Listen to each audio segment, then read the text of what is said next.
गांव चंद्रपुर के पास एक घना जंगल था जिसे लोग नागवन कहते थे।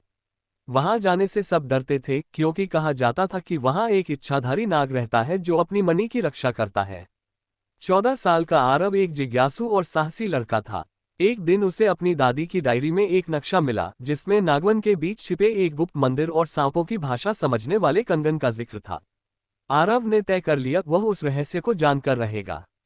आरव ने अपनी जेब में मां की दी हुई तावीज रखी, एक बोतल पानी, कुछ फल और वो नक्शा लेकर नागवन की ओर कदम बढ़ा दिए। जैसे जैसे वह जंगल में अंदर गया, पेड़ खुद ब खुद रास्ता बना रहे थे। लगता था जैसे कोई उससे बुला रहा है।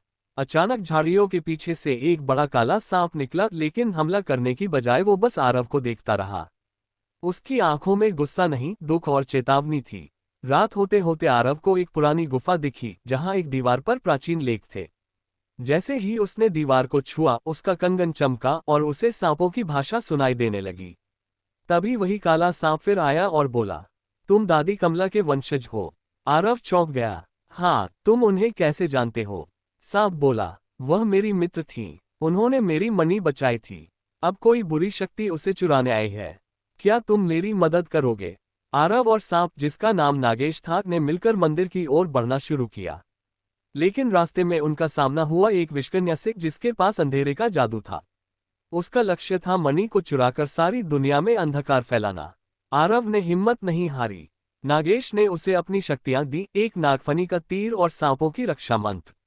भारी युद्ध हुआ। अंत में आरव ने तीर विष्कन्या के हृदय में मार दिया। वह धुएं में बदलकर उड़ गई।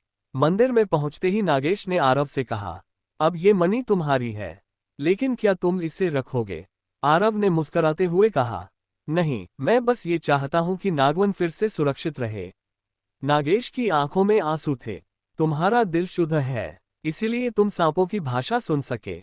अब से नागवन हमेशा तुम्हारा मित्र रहेगा। जिसके दिल में डर नहीं और इरादा साफ हो, उसे जंगल, सांप और रहस्य भी मित्र बन जाते हैं।